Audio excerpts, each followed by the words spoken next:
pre-show before the free show. There's the guys. It's the boys. It's your boys. The Gregs. A pair of them. That's what they're calling us. The Gregs. I'm Greg Tepper, and that's Greg Powers. But this is, don't do the intro yet. Welcome into the pre-show before the pre-show. We are back. Sometimes I wonder if we could ever be more back, but this feels like the most back we've ever been. Yeah, I feel like that. Like, this is one of my favorite shows of the year. This is one of my favorite shows of the year. You are in your bag today. Not just because it's This Week in Crootin. Well, you're always in your bag for This Week in Crootin. You're in your bag because we're talking. You're in your barbecue bag. Let's do it. You're in your smoked meats bag. We'll get there, but I mean, did you have like a pre-show topic? Like, what did you want to talk about? Just being back? I just wanted to vibe. It's good to be back. I took a couple days off. Wife unit and I went to had a little staycation. Marriage advice. I got some for you. Yeah. Don't call your wife a unit. Wife unit. We went on a little staycation. Nice. Locally, had a good time. Just hung out. We didn't like it. My wife basically asked me, "What would you like for?"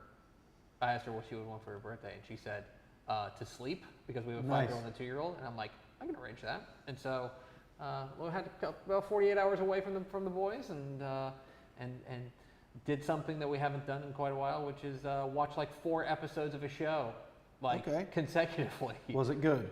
That's fine. It was okay. It's Apple TV Plus show with Kristen Wiig. Gotcha. Palm Royale. Okay, I haven't watched it yet. So you skipped right past the Benjamin Franklin show. Yeah, I did. Yeah, I wasn't feeling. Who's doing Benjamin Franklin? Michael Douglas. Michael Douglas. That was a weird casting pick, I thought. They don't pay me to think about broadcast. Have you ever thought Michael Douglas is Benjamin Franklin? Yeah, all the time. All the time. What historical figure would you play in a television show? Ooh. I've got some. Billy the Kid. I think that would be very good. Yeah, you've got real gunslinger vibes to you. Like I want to see a remake of Tombstone starring Greg Powers. That's something I'd be into. I don't know if I have the chops to pull off White, but like. That is the #1 ranked mustache movie of all time. I agree with that. The mustaches in that every one of those mustaches are exceptional. It's very, very good. Yeah, that's. What about you? Me? Yeah, pick your character.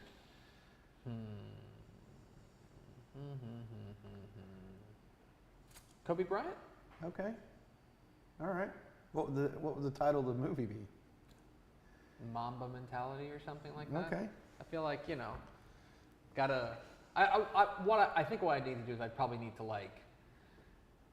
I need to wear lifts because he was taller than I am. I thought for sure you was going to say like I'll be playing a role in the latest Godzilla movie, or well, that would be awesome too. But that's right where my mind went right to that. Like you're going to be like the scientist that's helping slow down Godzilla. But the scientist, I don't know. Being a scientist in a Godzilla movie is tough because you've got about an 80% chance of instant death, and not like a natural causes death. You're gonna get laser breath to the face. You want to reprise the Samuel L. Jackson role in Deep Blue Sea. An all-time movie twist we don't talk enough about. Okay, it's that's one of the best. We're gonna cast a movie with kind of, if I remember correctly, kind of a bunch of nobodies. As far as it was LL Cool J and Samuel L. Jackson's the only two. LL Cool J, yeah, they were the two main characters. But then there was a lot of kind of other people, and so you're thinking, okay, it played with your emotions and your expectations because the expectation was, oh, this is a Samuel L. Jackson movie, and 25 minutes later. Well, he was right in the middle of an epic monologue, which was one of his best maybe since Pulp Fiction. Because everybody's built up on Samuel L. Jackson monologue since Pulp Fiction came out. So he's like, boom. He's screaming. Sorry, spoilers if you haven't seen Deep Blue Sea by now. Spoiler for a movie that's 25 years old, I think. Yeah, that's. But it was, and then he gets got by the shark. Which was very good. Yeah, it was it actually was an enjoyable movie. I enjoyed it. Way better than Anaconda. That's low bar there. Yeah. Yes. Hard agree. Better than Anaconda. Yes. Pickle's being quiet because Pickle has a new toy back there. Yeah. Old girl is officially RIP. So is it new girl? New girl. Call her new girl. But Pickle's figuring out, she's figuring out exactly how the system works, which is, this is like our first like live run through. Are we good? Uh-huh. Okay. Let's do it. Am I good to throw to the intro? Yep. Hit the theme, Expo.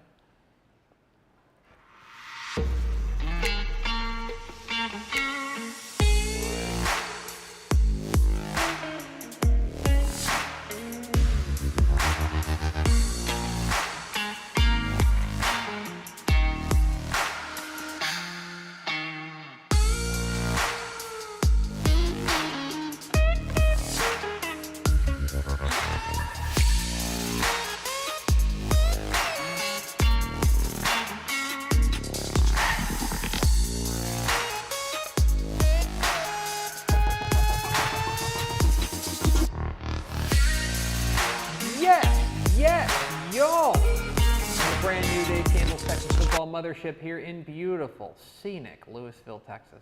So scenic, so majestic. It's Texas Football Today, a show also described as scenic and majestic. My name's Greg Tepper. I'm the managing editor of Dave Campbell's Texas Football and TexasFootball.com. Thank you for spending part of your day with us. Whether you're watching us live at TexasFootball.com, Facebook, YouTube, or Twitter, or you listen to us on the podcast, which you can subscribe to on the podcast vendor of your choice. Don't let big government tell you what podcast vendor to use. You listen to whatever podcast vendor you like, as long as you're listening to this show. Either way, thank you for doing your part to support your local mediocre internet show. I am sitting over there in the Pickle Palace at the controls, making us sound good. She's the Duchess of the Dorks, Miss 305. We say hello to Gizmo and Ashley Pickle. Hi, team. Happy, I don't even know what today is. I'm so confused. Wednesday off the new system. How sure are you? Not. Like, would you give yourself better than 1 in 7 chance? No. Okay. And sitting to my right, the director of recruiting for Dave Campbell's Texas Football. I was trying to recover from that, not knowing what day it is while I'm sitting here at the desk. Yeah. I mean, it was hurt. My heart was broken. I know. It's fine. She doesn't mean it. He's the director of recruiting for Dave Campbell's Texas Football, our friend Greg Powers. What's up, dude? Hey, man. Doing all right? Yeah, I'm doing great. You had a great weekend. Yeah, it was a really good weekend coming off UIL track and the high school barbecue state championships.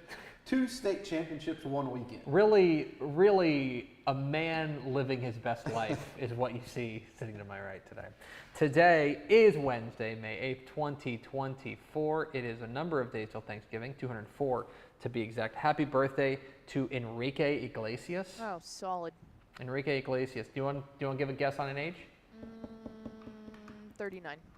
Ooh. Plus 10. Yeah, I was going to go 50. 49. By the way, speaking of late 90s Latin pop artists, the show that I'm watching on Apple TV Plus, Palm Royale, has Ricky Martin in it. Okay. Oh, nice. And let me tell you something about Ricky You know Martin. they all toured together? Pitbull, Ricky Martin, and Enrique all toured together, and I had to miss it. Wow. Wow. That's a real swing and a miss on your part. It really is. That stinks. Let me tell you something. Ricky Martin's like 50. Looking very good for 50. Still got it? He's still got it. Oh, yeah. He's still got it. I think all those guys still have it. That Enrique Iglesias still looking good. Pitbull Pitbull has not aged a day. No, he hasn't. Mr. 305. He's not going to be Mr. 306 anytime soon. It's episode 1767, program tells me. On today's show, folks, it's This Week in Recruiting.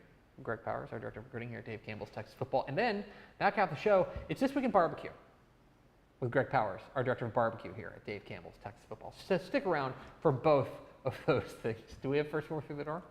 No.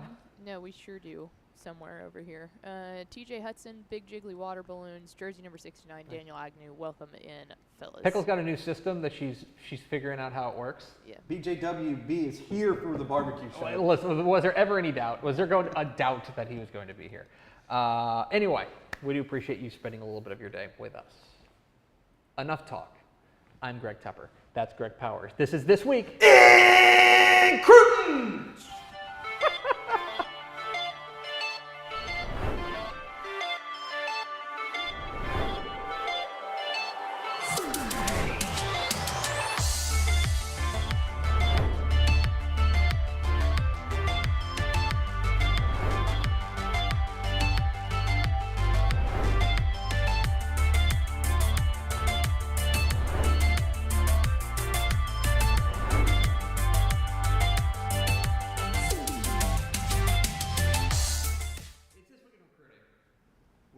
Greg Powers, our director of recruiting here at Dave Campbell's Texas Football. Follow him on Twitter at GPowersScouts. He has fine work at TexasFootball.com.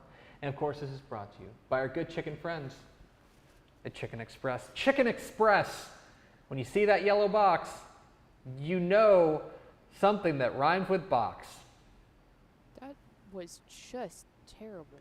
Chicken. It's good. I stopped and saw my friends at Hillsboro. In Hillsboro? Oh, yeah. Oh, That, sorry.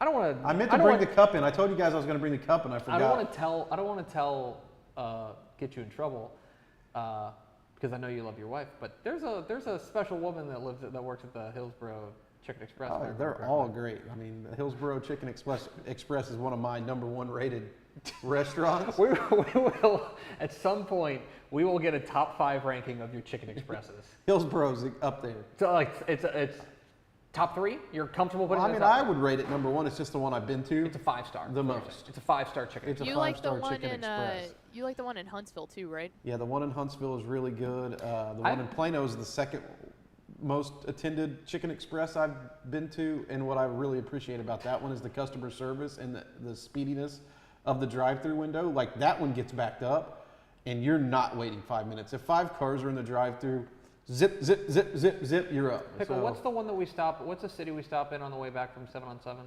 Hearn. Is that Hearn? Yeah. Hearn, yeah. The one in Hearn is very, very solid as well. Good. You know what I appreciate about the one in Hearn is that you order that 5-piece, they might sneak an extra piece in there. Yeah, they do. They still do it old school in Yeah, Hearn. they're, And that's the way Hillsboro is, too. That's why I like it. Yeah, about 5 tenders. Yeah. Minimum 5 tenders. It's This Week in Recruiting with Greg Powers, our director of recruiting here at Dave Campbell's Texas Football. And there's a lot to get to today, Powers. Specifically, show. we're talking track. Because one of the things that I have grown to appreciate and understand more as I get into this landscape is that track and field gives us a really nice glimpse into the recruiting world. Because I know this for a fact. I know people who are recruiting these players are paying attention, and that they're watching the state track meet. And you were down there in Austin this week and got to see some remarkable results. Yeah, and I guess we were going to call it Recruits of the Week this week, so we can kind of talk about some of the top stars of the track meet, because some of them were 2024 signees that we've kind of, as far as This Week in Recruiting is concerned, we kind of turned the page, right, to 2025. But 2024 Humble, Atascocita, and LSU signee Jelani Watkins won the 100-meter dash with a 10.19.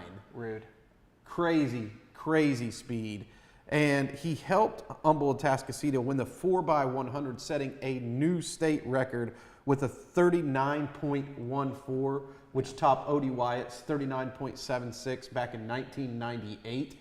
So this is an elite track squad. As a matter of fact, they now hold the top 2 times in the national records because they broke that 39.14 time earlier this spring. So, I mean, the Humble Atascocita team edged out Duncanville for that gold medal, and Jelani Watkins had no one to edge out as he ran away from the competition in the 100 meter. Like, I want you to think about that. 39.14 in the 4x1 is like, you've got 4 dudes each running a sub 1000. Yeah, it's crazy, man. And like when you watching the video, you can see like the transition between where the handoffs are for Atascocita is amazing. They almost seem to get out of the starts faster. And I think that's what really helped them beat Duncanville in this race is that the baton passing was seamless. Those weren't the only guys at the state track meet that stood out. I know one guy that you had your eye on going into this, and I think everybody did, was kind of we've called him the fastest man in Texas high school football. It's Ernest Campbell, the Texas A&M signee from Refugio. He once again won another gold medal in the 100, ran a 10:49. So he's a four-time 100-yard or 100-meter champ. Yeah, and to give a little perspective on this, he ran a 10.20 last year. So I mean, maybe Jelani Watkins can wear 10.19 to 10.2. Both of those guys are really fast.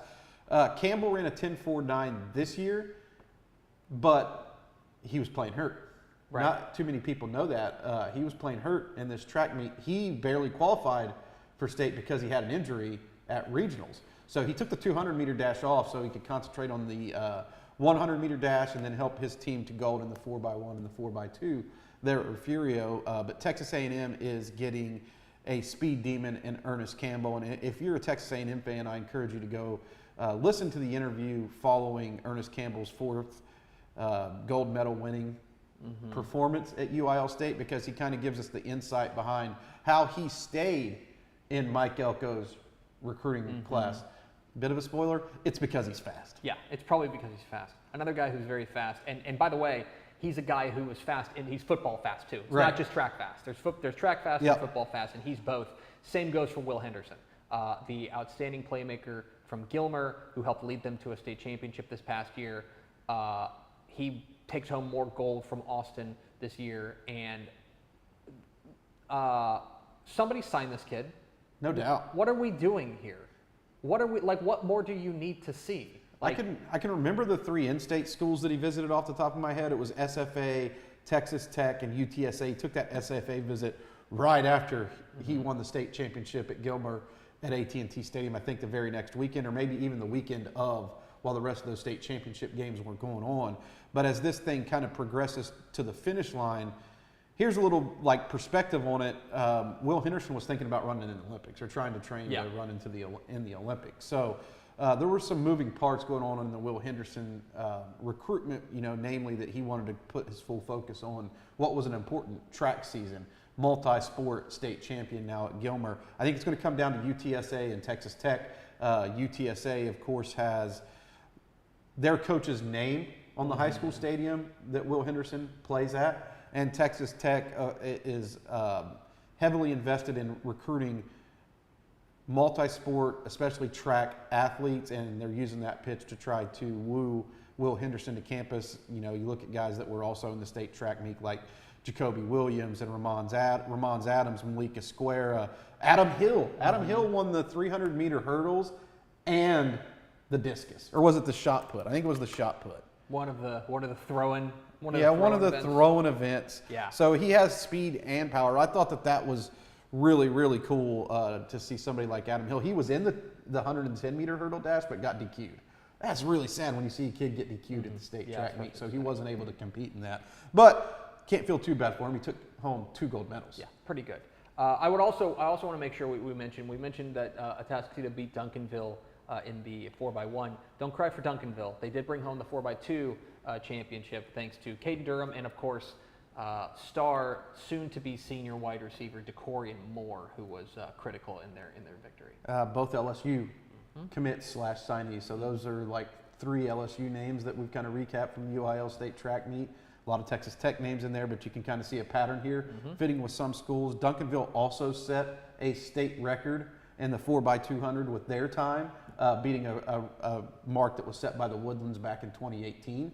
So it wasn't as long-standing as the O.D. Wyatt record, but it is a state record, and Duncanville players are really fast. Headline, Caden Durham gets a lot of the notoriety for that track. DeCorian Moore is a blazer, and that's why he's the #1 recruit in the state. He has a scary combination of speed, plus he's a dog on the field. Like, he takes no plays off. He's a good blocker. He's just got that mentality that I love, and that's what puts him to the top of the list. It was a star-studded week at the state track meet. Let's continue with our prospect on the rise. Our prospect on the rise is Lago Vista 2025 athlete Swade Griffin.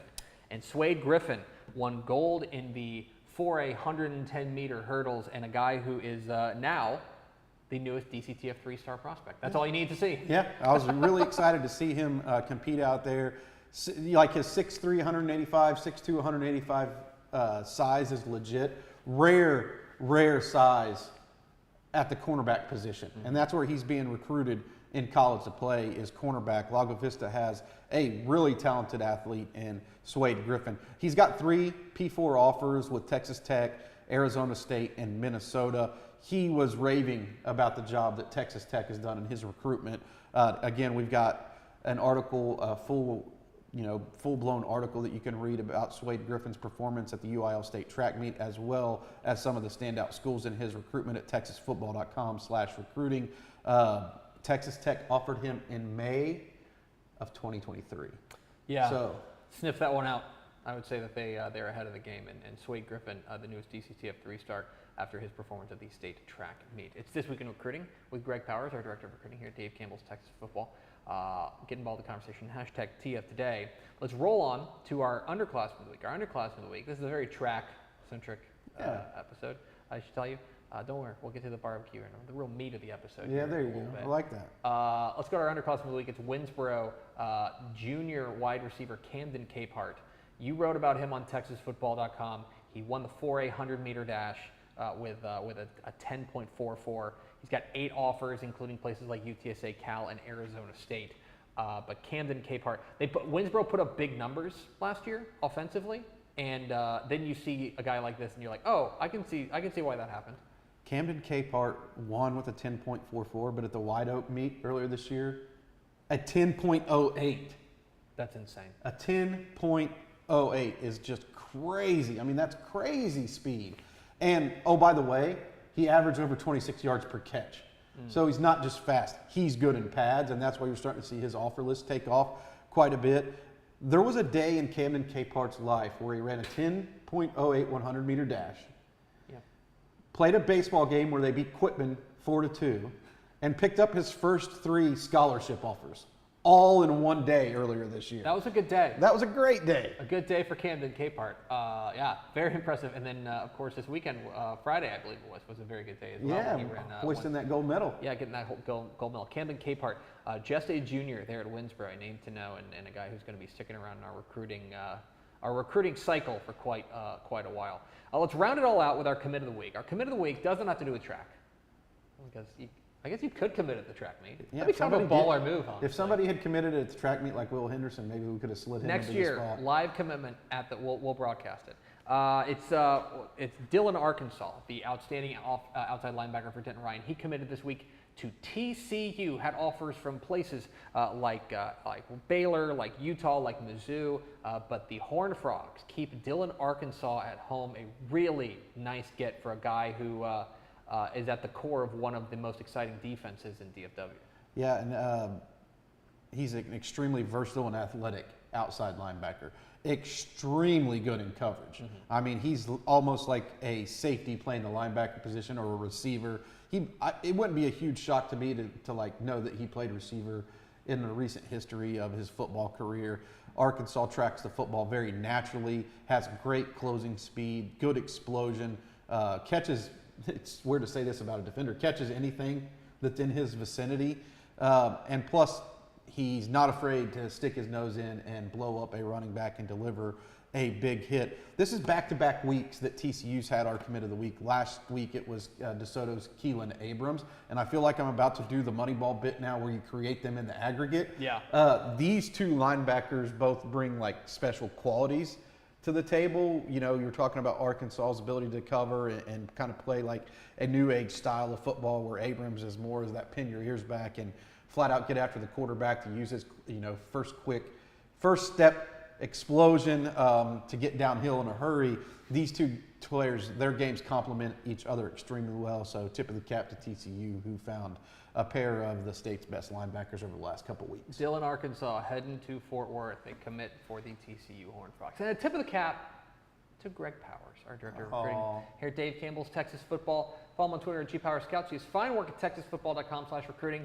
Right now, we tip the hat to him. He's going to take off his recruiting editor hat, and he is now going to put on his barbecue editor hat. And we'll get to him in just a moment. Couldn't be happier to stick around for that segment. We're Texas Football Today. We're here every weekday at noon on TexasFootball.com, talking football in the Lone Star State. You can follow us on Twitter at DCTF, like us on Facebook, Facebook.com/Dave Campbell's. Follow us on Instagram, Instagram.com/Dave Campbell's. And of course, see us at TexasFootball.com. Hope you'll consider going to TexasFootball.com/subscribe to become a Dave Campbell's Texas Football subscriber. Get the 2024 summer edition of Dave Campbell's Texas Football. The Reason I Look Tired. Get that mailed to you before it hits newsstands if you go to TexasFootball.com/subscribe. Get a year of streaming access to Dave Campbell's Texan Live, our streaming platform. You can watch like dozens of live Texas high school baseball playoff games this weekend and softball games if you go to TexanLive.com. So make sure you go check that out. We are here kind of celebrating a variety of a celebration of Texanness, right? State track meet, a big celebration of Texanness. And another celebration of Texanness was going on north of Austin in Round Rock. Let's go to our chief barbecue correspondent, Greg Powers, for a report. Greg Powers, do you read me? Yeah, I got you. Oh, okay. Loud and clear. Hey, it's good. Copy. Yeah, Yes, okay, good. I'm Good here. to see you.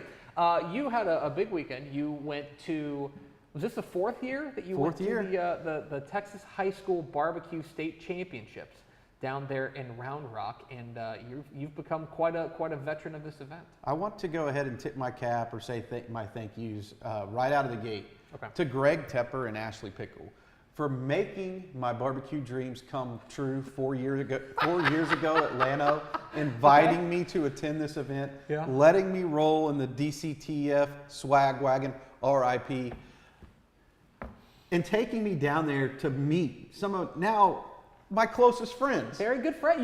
You have barbecue friends. I do. Yeah. And look at them.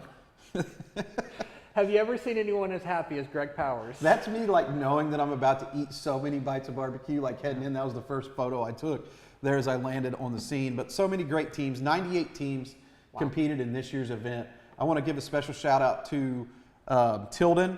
They got in a wreck on the way to the event. They totaled their truck. They totaled their trailer. They weren't able to compete. That would have been Team 99.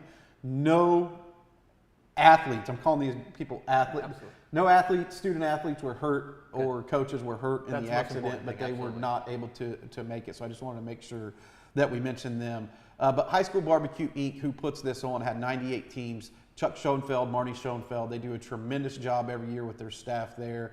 Some of my favorites are a couple of the people who helped me in the judging, Anita and Jan, and of course Marcus, who compiles all the scores. So shout out to all the people, the great people at High School Barbecue Inc., who put this event on every single year. Now, we mentioned this, like we've been to the Barbecue State Championships before. You're a veteran there. We'll get to your judging here in a moment. But let's this is the first time, every podcast is somebody's first. Let's reset. This is not a UIL sanctioned event. It's run by our friends at High School Barbecue Inc. But it is the Texas High School Barbecue State Championships. These are teams representing their schools. Correct. And in many instances, their coach is a teacher, or at these schools. Mm-hmm. And there are barbecue coaches.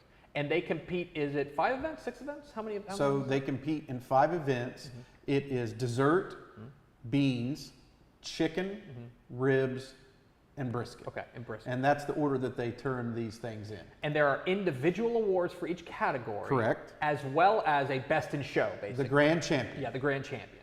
Okay. So you can win in dessert, but that doesn't necessarily mean you're going to win the entire grand championship. Correct. Okay.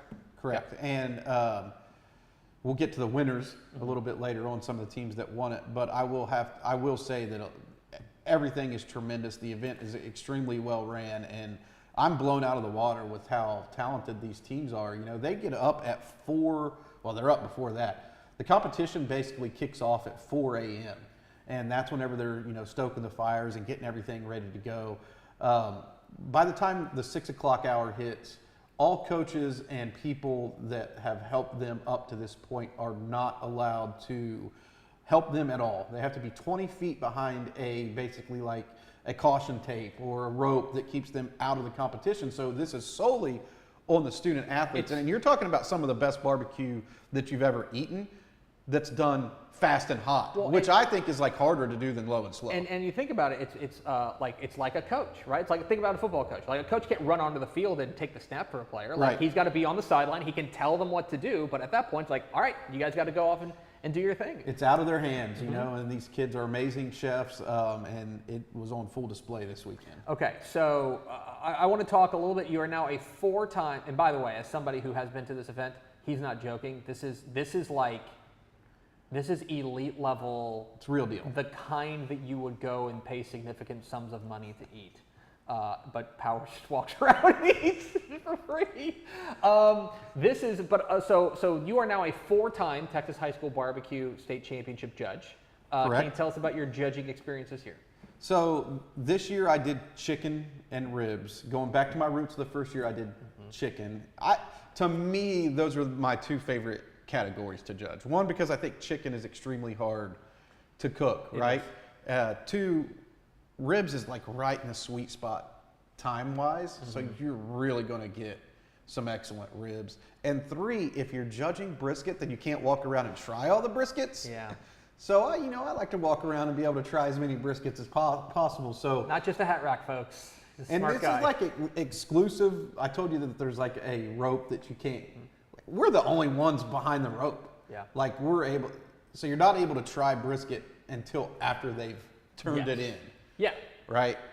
So you have to wait for them to turn it in because you don't want to give any feedback or like anything like that. So after they've turned it in, then you're able to try a bite of these briskets and some of this barbecue. And the way the competition goes, by the time that, like the chicken judging, which is in the middle of the day, is over, beans and desserts are gone. Because the people that are waiting around, like, helping these kids, they've got like a pretty good support group. They're hungry. It's hard to find like a bite of dessert or beans. Because to just clarify this, like whenever you turn in dessert, you are turning in basically like a couple of servings of your dessert. You're not turning in like this entire tray of dessert. And same thing with like chicken and brisket and ribs. You're not turning in, 6 racks of ribs. What you're doing is you're maybe cooking 6 racks of ribs, and then you're picking out the select few that you're going to turn into the judges. Well, it's even stiffer competition than that. They are only allotted a certain amount of meats.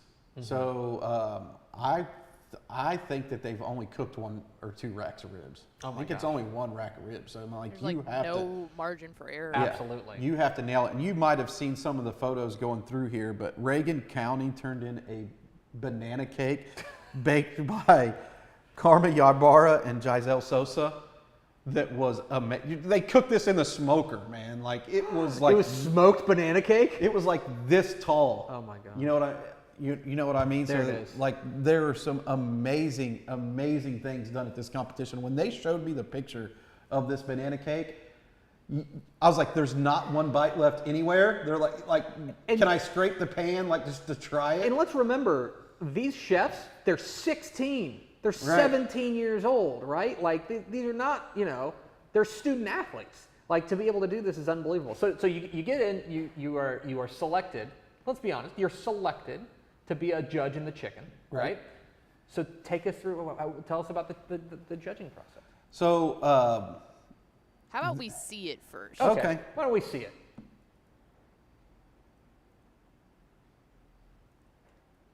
Chicken, and I got to tell you, I might have had the winner this year. I might have had the winner. There were at least 3 chickens that I judged that were just flat out amazing. The kids brought it again this year. Amazing barbecue job. Weather's perfect out here at Round Rock. Can't wait to judge the ribs. It's coming up next. Okay, so you heard there 3 perfect 10s.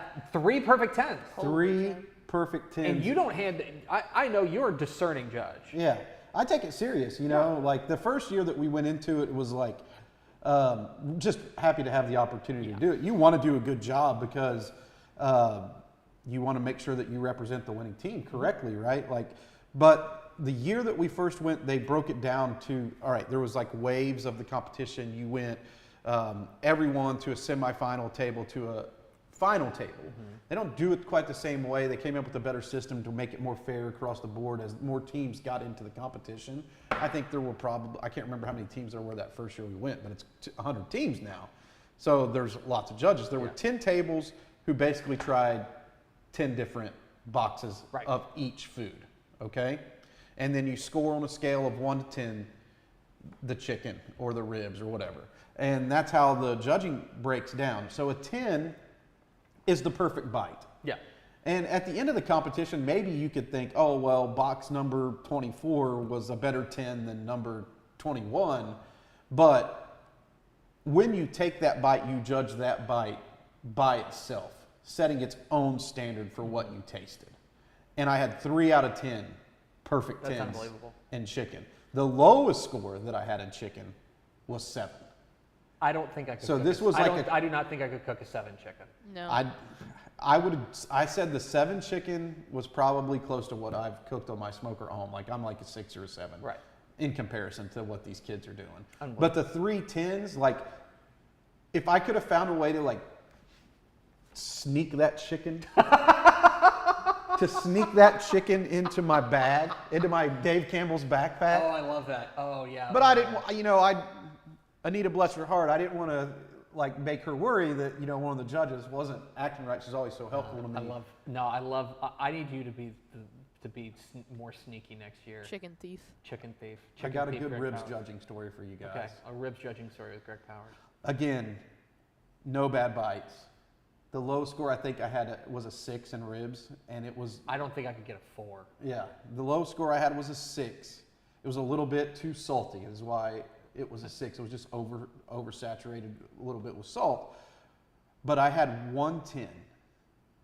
And the 10, I figured out a new judging technique that I'd like to share with all my judging friends watching this show. This is an educational program. So I have a process when I judge the ribs.